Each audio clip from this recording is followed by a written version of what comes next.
Hello and welcome back to my channel. Today I am starting out using Blueprint Sketch Distress Oxide, and I am ink blending on a die cut panel. I have used the small mini slimline stackables dies from Fawn. My goal here is just to ink blend this panel to look like a late evening winter sky. So I'm not doing anything crazy, I'm just going to blend the whole thing with this color. Once my ink blending is complete, I am going to use my Gonzai Tombi Pearl colors, and I'm going to splatter this panel with some watered down white pigment. This is just going to help it look like snow, so I am making it very splattered. Next, I am using the same slimline die set, and I'm going to cut out 2 more of these panels. And I'm also going to use my stitched hillside borders dies to make it look like 2 different snowbanks. They will overlap each other. I'm also using this particular die set because it was a little bit longer than the rectangle die set. And if I stack them together just right, it can make a wider card than a slimline usually is. Or taller? Guess it would be taller.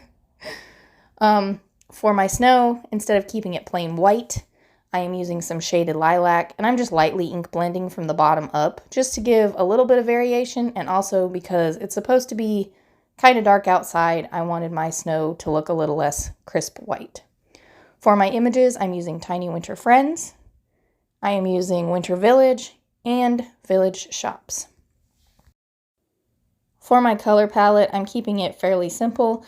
I have an RV set, a G set, and 2 different E sets. I have a blue-violet for the snow that's going to be on top of the buildings, and a little bit of yellow for the windows. This is 3 color blends for each one, but most of the time I'm only using 2 colors. I either switch up between the lightest and the mid-tone or the darkest and the mid-tone just to give some variation between the colors. I know there are some people who don't like watching the coloring. The coloring stops at about 8 minutes and 20 seconds, so you can go ahead and skip to that if you want. I'd also like to throw out there that I am in the middle of testing different video editing apps. So if you think this one looks better than my previous videos, go ahead and let me know in the comments just so that I can get an idea of where I want to go with this, because the free apps is what I was using to start with, and I did pay to get full access to it, and it started to make my videos look smaller, which I got a lot of complaints about. So this particular app isn't free. I don't actually know if it's free ever. I'm currently in the middle of testing it, and I haven't paid for it yet, but I don't know what it'll do when I go to upload my video. So we'll see. Just let me know. Back to the coloring. I'm really trying to keep everything pretty similar, so all the doors on my buildings are going to be green, and I'm trying to alternate between the lighter and the darker E shades for the buildings so that it doesn't look like one giant massive building, but instead separate buildings. I also switch it up when I come to the RV markers just to kind of keep everything the same color scheme but make it look more interesting. For my color palette, it took me a long time to figure out what color palette I was going to use for this. Sometimes I just kind of know the colors I want to use. Sometimes I have to play around with it a little bit. Sometimes I search on Pinterest.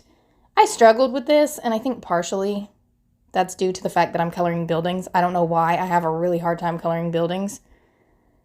And all I can say is, if you don't have a crafty friend that you can call upon when you are struggling with crafts, get you one. Because this color palette was not picked by me. It was picked by one of my crafty friends who happened to see this color palette. And when I said to her, this is what I have, and I'm just struggling to figure out the colors, she sent me a screenshot of some colors that she found that she liked, and she was like, hey, try this one. And it worked. And I'm so happy because it was such an easy color palette to use. I already had the markers that were appropriate colors for what she showed me, and it wasn't something I would have normally picked, but I think it turned out really good. So, yeah. Yay for crafty friends. All right, enough of me rambling.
So now that my images are completely colored, I can adhere everything together. To start with, I'm just going to glue this first snowbank down to the second one, and these can be lined up at the bottom. I'm going to skip attaching the snow to the sky for right now because I don't know how far down I want the snow. But I did lay my images out before I started adhering anything down so that I could get a sense of where I wanted everything. So this kind of helps me determine, after I finish this anyway, where I want my snow to come up to on the blue panel.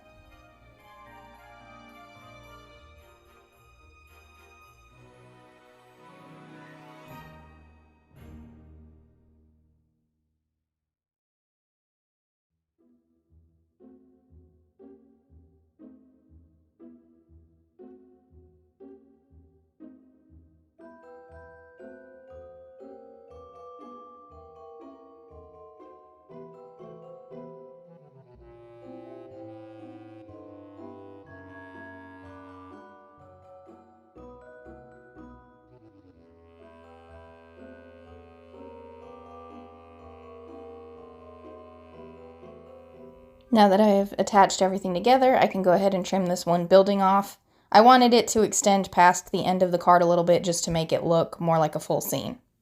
For my sentiment, I'm using Seedless Preserves Distress Oxide ink, and I'm going to stamp out my sentiment on some white cardstock, trim it out with an X-Acto knife and a ruler. And once I did this, it kind of looked a little too flat to me, so I am bringing out this RV55 marker. It's one of the ones that I used in my color scheme, and I'm just going to trace along the edges just to kind of make it pop from the background just a little bit. After that, I can adhere my sentiment and my card is complete. Thank you all so much for watching. I'll be back with another video soon. Bye!